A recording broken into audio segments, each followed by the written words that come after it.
What's up, everyone? Bales here with another one of our NBA DFS DraftKings Picks videos, this time for Friday, November 19th. We have a larger 9-game slate. I believe the last video that I did was a 6-game slate, but we're back to almost double digits. A lot to go over in this video. Last time I was here, I did ask you to post how many points Pascal Siakam would score. Turns out, once again, did a 10 p.m. game, and we don't have the answer at the moment. So I really need to start picking games that are earlier in the night to do this. So for tonight's video, please comment below. Let me know how many points you believe Malcolm Brogdon will score. In his last 5, he scored 20, 22, 13, 30, and 25. So he's been playing extremely well. Gets a good matchup against the Charlotte Hornets. But that just drop that in the comment how many real life points he will score. Also, while you're at it, give this video a thumbs up if you enjoy the content. You can subscribe to the channel and turn on the notifications to make sure you don't miss any of our videos when they drop. Also, you can comment any questions that you have, anything you want me to know, and I will be there to answer them throughout the day. This is a relatively large slate. I'm recording this the night before, and we have a lot of kind of major injury news, so stuff could change kind of throughout the day. But if you're new to the video, I will go over my favorite plays at each position. I'm going to try to keep it to a concise player pool. There will be players that I don't necessarily mention that I do like on this slate, especially in tournaments, or as cash game plays become more obvious throughout the day, everything, that just kind of happens. But anyone that you're wondering about, again, drop that in the comments. I'll let you know what I think about them throughout the day. Also, you can find all of our content. We have quite a bit of free stuff along with some premium content as well at dfskarma.com. The premium content comes in our core plays package, which there is a link to that below in the description as well. You get our projections, you get into our premium Discord channels, you can get into our free Discord at chatdfs.com. Once again, links are below, so 100% feel free to just click the little show more in our description and you'll find all of that. Starting with injury news, James Wiseman continues to miss time. Andre Iguodala questionable tonight. Chris Duarte is a pretty big one for Indiana. He is questionable. On the other side, PJ Washington has already been ruled out. For the Lakers, LeBron James has been shifted up to questionable, which obviously will be a pretty big get for Los Angeles if he's able to return. On the other side, Jaylen Brown is now questionable along with Robert Williams. 2 key players in the Boston rotation. Moving down, Etuan Moore already ruled out along with Michael Carter-Williams, who obviously is going to miss quite a bit more time. I believe at least 5 more games. Jalen Suggs, questionable tonight for Brooklyn. Nick Claxton, Paul Millsap, and Joe Harris continuing to miss time. For the Clippers, last night, Amir Coffey drew the start. Terrence Mann also played in this game. Meanwhile, Serge Ibaka, Marcus Morris, Justice Winslow, Nick Batum, and Keon Johnson were all ruled out. They aren't currently listed because they were playing last night and the game didn't start until 10, which is when I'm recording this. I would assume at best Ibaka, Winslow, Batum, all of them would be listed as questionable, so we kind of can take that in, but knowing that they didn't play last night kind of gives us a little bit that they might be closer to doubtful for the game tonight. For Chicago, Nick Vucevic continues to miss a bit of time. Caruso and Javonte Green both probable. Denver last night, Bones Highland, Will Barton both played. Zeke Nanji out. Michael Porter Jr. also ruled out for a couple more games. Toronto, we saw Khem Birch draw the start. Chris Boucher played. And then Precious Achiuwa and OJ Anunoby, who has already been ruled out for multiple games at this point. He will miss. And then Precious Achiuwa also was ruled out last night. I'm not necessarily sure if he's going to start tonight or not. I believe he is expected to return in this game, though. This game for tonight and not the one last night. Luka Doncic is doubtful. Maxi Kleber already ruled out, and Frank Kaminsky has been ruled out for Phoenix on the other side. That didn't necessarily matter, though. As long as DeAndre Ayton is playing, Frank Kaminsky's role is basically nothing, only a few minutes off of the bench. So starting at point guard, I'm going to try to keep a smaller list of players. I really only want to outline the top guys in my pool at the moment. That could change again throughout the day. But these are guys that stick out kind of on my first look type of thing. I probably don't want to hit the top of point guard. I will be moving down to Shai Gilgeous-Alexander. Gets a good matchup against Milwaukee. They are starting to get healthier. Obviously, Drew Holiday missed a bit of time. Also, Giannis was out for a little. Brook Lopez is still out, I believe. And Gilgeous-Alexander does come with quite a bit of scoring upside. Milwaukee's struggled at times against the point guard this season. I would expect Holiday to kind of get the defensive assignment here, which I'm a little bit worried about. But at 8,400, I do like the upside of Gilgeous-Alexander. When his scoring isn't on, he does come with triple-double potential. He can add steals on any given slate as well. But then he also comes with, near 30 real-life point upside. So a lot of upside to be had at 8,400. I do think he's relatively appropriate priced. But when you look at other guys around the same price tag, he's kind of the one that sticks out a little bit. As you move down, I think it's going to be pretty clear cut. Jalen Brunson should be chalky once again. His price moved up $1,000. It's still too cheap. I believe he's averaging over 1.2 fantasy points per minute without Luka Doncic.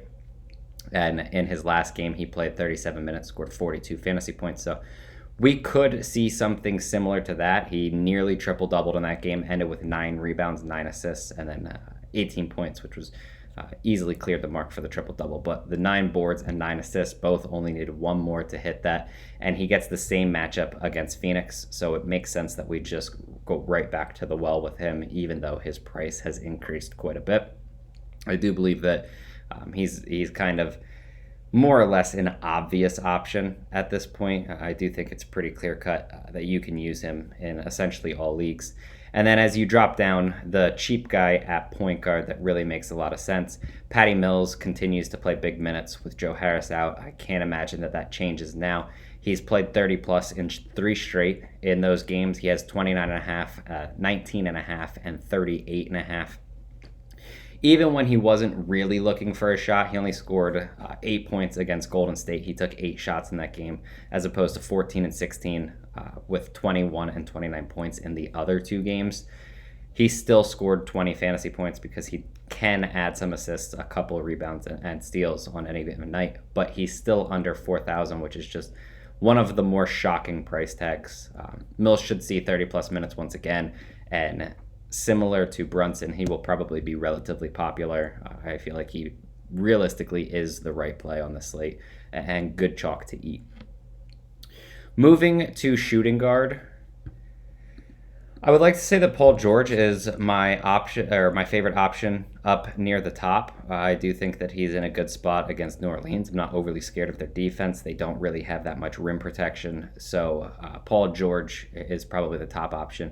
My biggest concern, obviously, is that he's coming off of, it'll be the second half of a back-to-back there. But at the same time, he's been playing extremely well throughout the entire season. He's looked great without Kawhi Leonard on the floor. So Paul George, if you're paying up at shooting guard, although not necessarily my favorite, I do believe that he's the top option at shooting guard tonight. As you move down more, the guy that sticks out a little bit, we get a revenge game for Dennis Schroeder.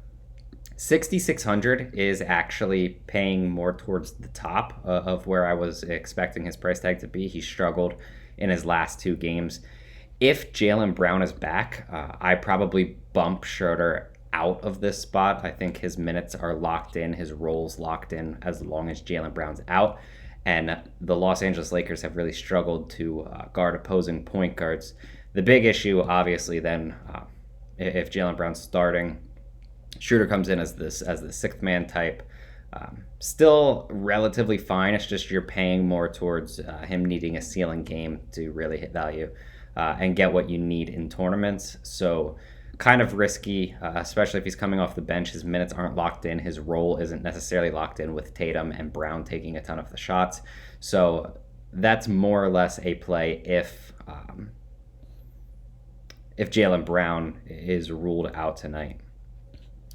As you keep moving down, I don't necessarily love the matchup for his position, but it's tough to avoid Lou Dort at this point. Over his last 5, he's really caught fire. Over 30 fantasy points a game. The lowest he scored is 27. He's coming off of a 50 fantasy point game.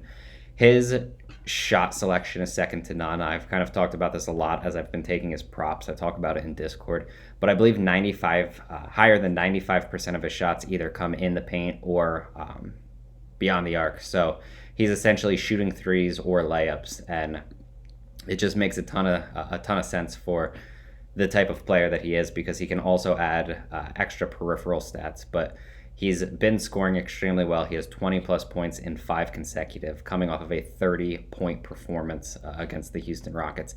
Now, the matchup is significantly harder against the Milwaukee Bucks. With that being said, realistically, he should be priced at this point probably 65 to 7,000. So I don't have any issues if you want to use him in essentially all leagues. I don't have any problems with that. He does make quite a bit of sense. That might be the lowest that I'm looking to go at the moment.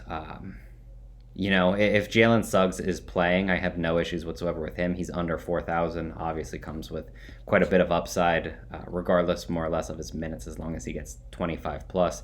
I'm also okay with Bruce Brown, who has played well in the absence of Joe Harris. I don't necessarily expect him to continue to average over a fantasy point per minute, which is what he's been doing. But at 4,200, he really doesn't have to. It's just, at the moment, Lou Dort makes such a good option that it's tough to really go down. But then again, Bruce Brown is also small forward eligible. So it does make sense to at least consider him, especially because of the multiple position eligibility. Moving to small forward,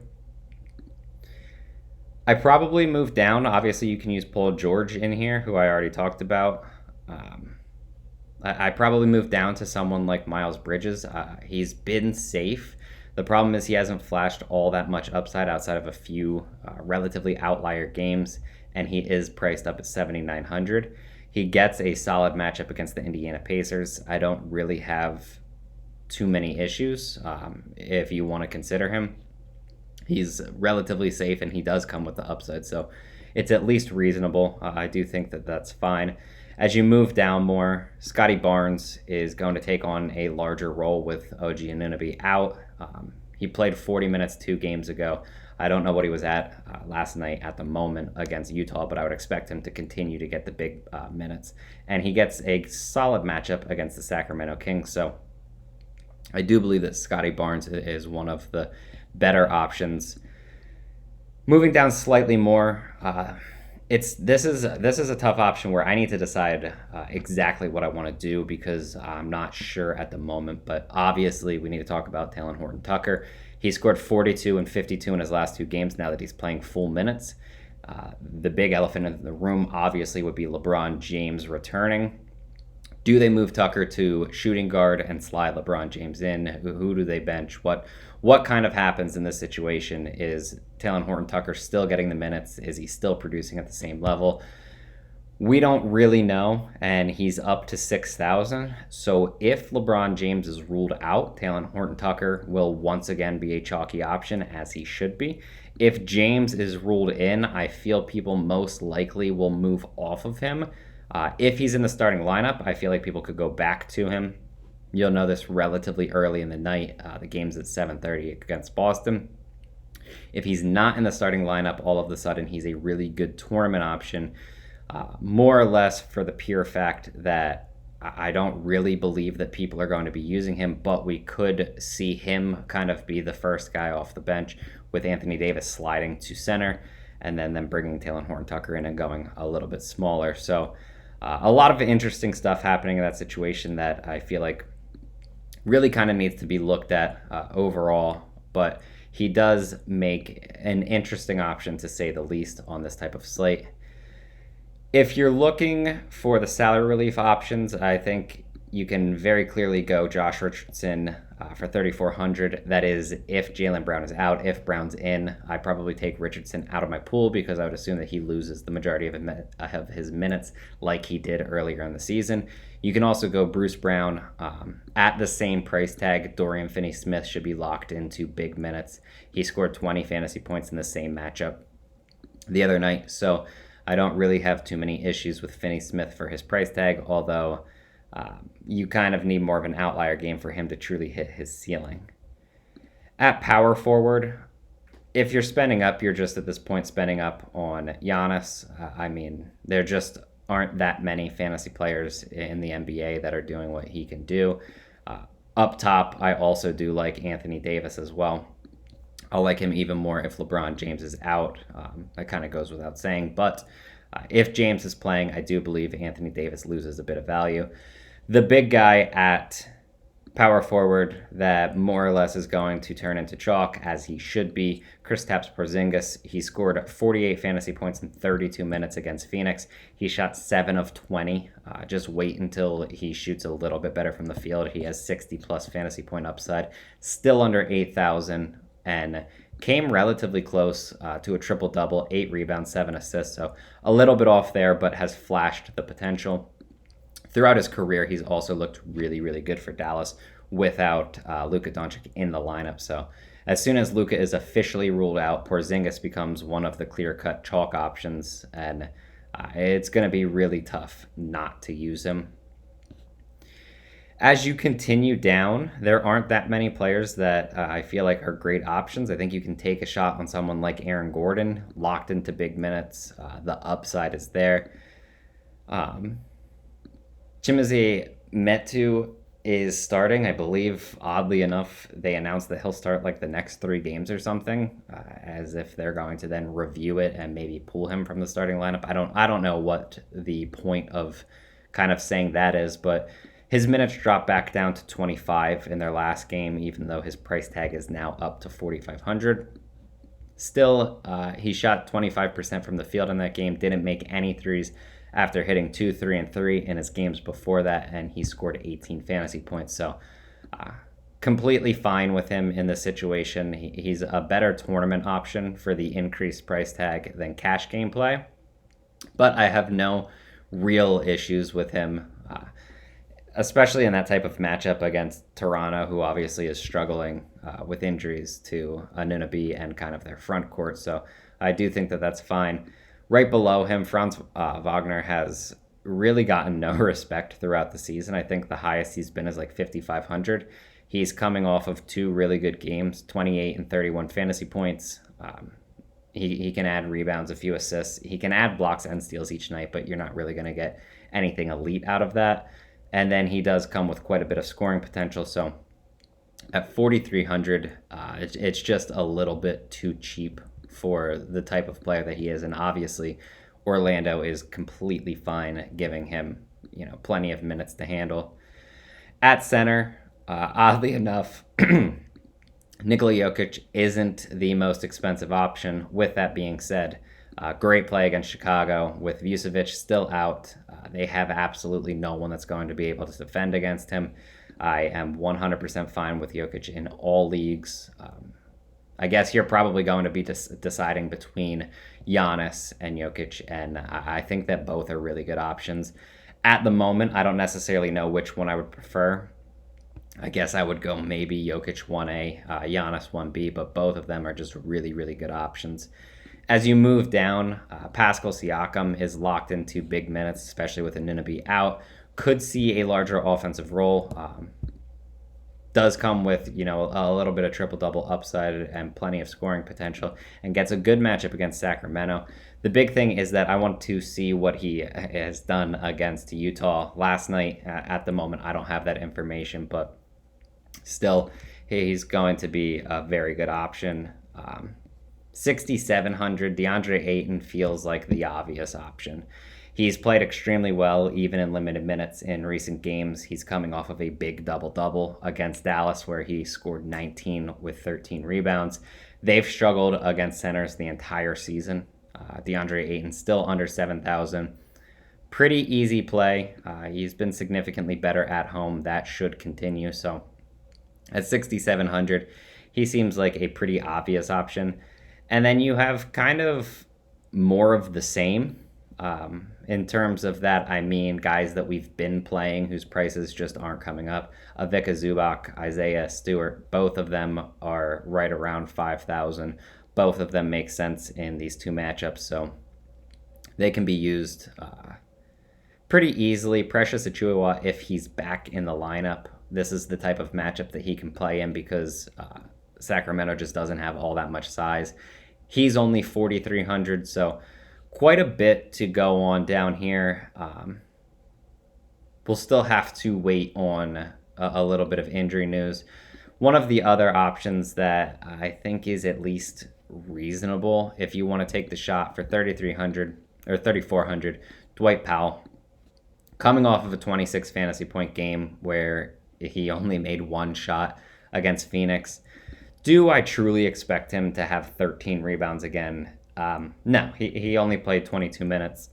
The big thing is he can score a bit more than he flashed, so there will be other ways for him to score fantasy points, and he doesn't need 26 to hit value at only 3,400.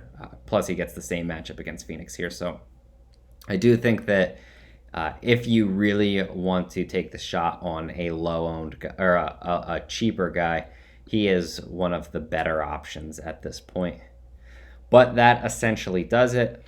I feel like I did well not naming too many players, but if you have any questions, please drop them in the comments. Also, let me know how many points you believe Malcolm Brogdon will score in the comments. I'll answer anything throughout the day. Again, like this video if you enjoyed the content. Also, subscribe to the channel. And I believe Sriracha or Tristan will be back with a video for tomorrow's slate. So good luck tonight, and I should be back on Tuesday, I believe, with a video because Sriracha will handle the weekend. But thanks for watching, and good luck tonight.